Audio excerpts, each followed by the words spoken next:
And so really what you need to start doing is crunching your numbers. And I'm going to show you um, on the next page, kind of a sample version of some of the numbers you're going to need to look at. But you can do this by writing this on a piece of paper, right? You don't need a fancy program. You don't need a fancy spreadsheet, but you do need to gather some information. And so you can see this is an example of a worksheet. And again, you can this is from University of Idaho Extension, and it's crunching the numbers. It's part of a retirement workshop that they have.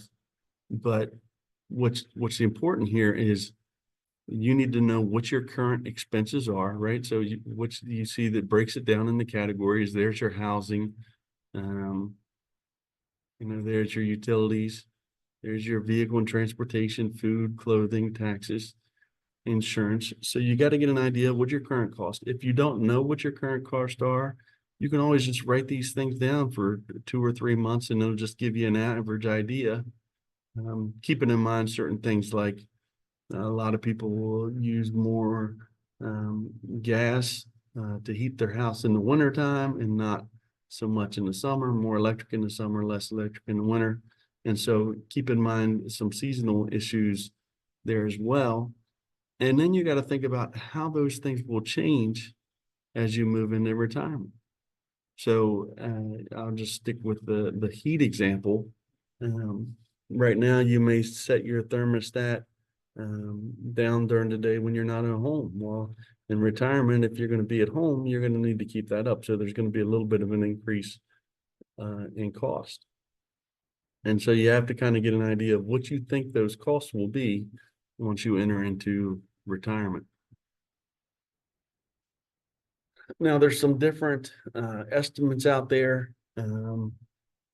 Different financial professionals will say, you're going to need anywhere between 70 to 100% of your current income to sustain you in retirement. And that's a broad range, that's 70 to 100%.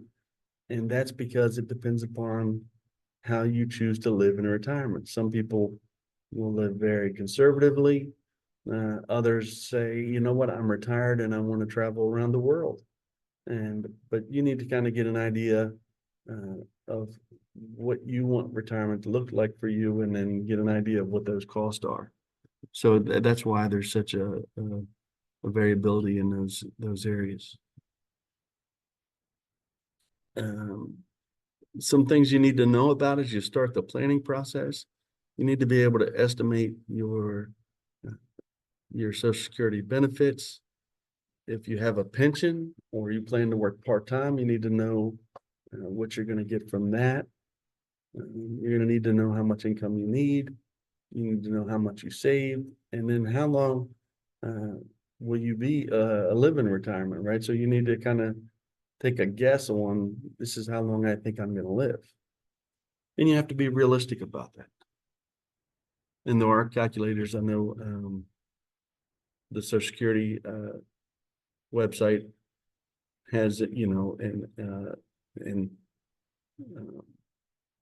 a life expectancy calculator. And so let's see if I have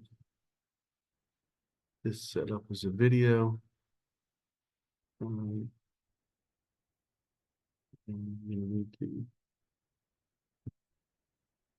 No, I don't have that set up as a video, but you can go to um, the Social Security Administration website, www.ssa.gov, and set up a Social Security account. And then you can go in there and look at how much you have saved over your lifetime, what your projected benefits will be. And so it's a great tool for you. And also there's videos out there that reinforce this as well, how to set up that account. But again, you go to www.ssa.gov/my-account.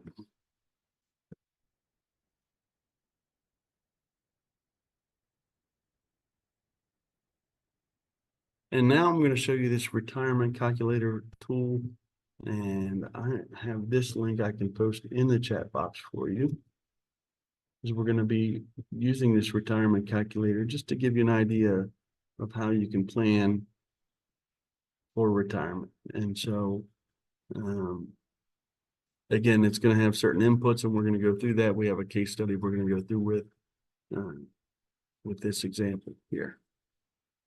So let me continue on. So the ballpark estimator, and again, that's what that tool is called, the ballpark estimator. It is a simplified process. There are more complicated tools out there, and if you work with an investor, he's going to be able to tell you some of the tools, or he or she, that are with their particular organization. But with this one, this is intended to be a simple calculator. So earnings are going to be assumptions on savings. Social Security benefits will be projections. You have to choose your life expectancy, and then early retirement, and wages will increase at the rate of inflation. So these are all some of the issues that this tool simplifies when it runs its process. It also reflects things in today's dollars. And so you may need to recalculate as your salary changes or your circumstances change. And it's better used as a long-term tool, not a short-term tool. So if you're within 10 years of retirement, you may need to see if there's another tool out there. But it's intended to be a rough estimate.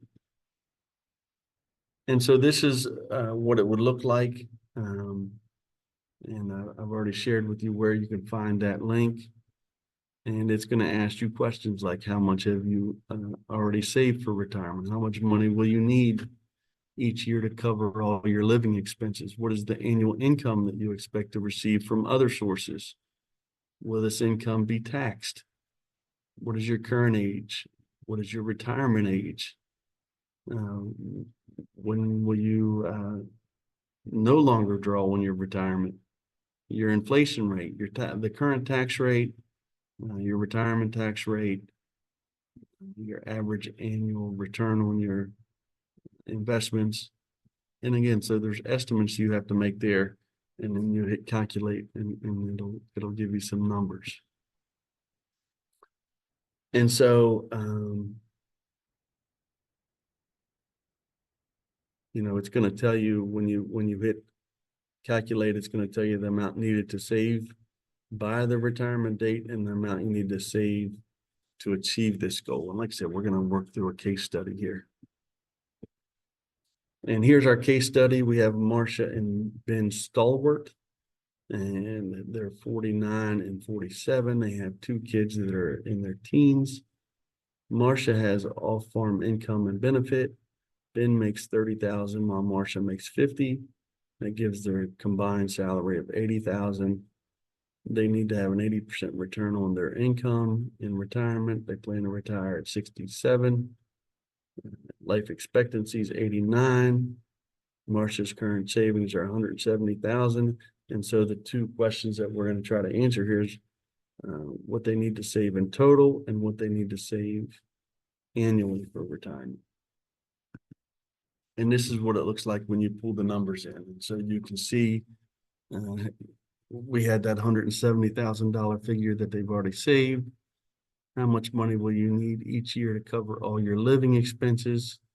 We pulled that number over. What is your annual income you expect to receive from other resources? There's that $35,000. Will this be taxed? Yes. Your current age, your retirement age, your withdrawal age, until age. And then again, you had to pull in your tax rates, inflation, and your annual average return. And then when you hit calculate, it's going to give you some information like this. It provides a narrative associated with it, but it tells you that based on that $72,000 income, And that there will be other sources of annual income in the amount of 35,000. That they're gonna need to invest 31,119 thousand annually pre-tax dollars, or $2,593 a month. And this isn't necessarily just needs to be from the individual. This could be employer contributions, farm contributions, but to reach their goal, that is what they're going to need to save. And with these contributions, the rate of return of 5%. By the time Ben reaches 67, they will have $1,500,000. And this is based upon the total contributions of 622,000. And I can even pull this over for you just to show you. Again, there's where we put those variables in. We hit calculate, and you can see where the summary is, and then there's some tips and so forth there. So it's a great tool for you if you just want to kind of get an idea of what you need to do in terms of a ballpark estimate of what you need to save for retirement.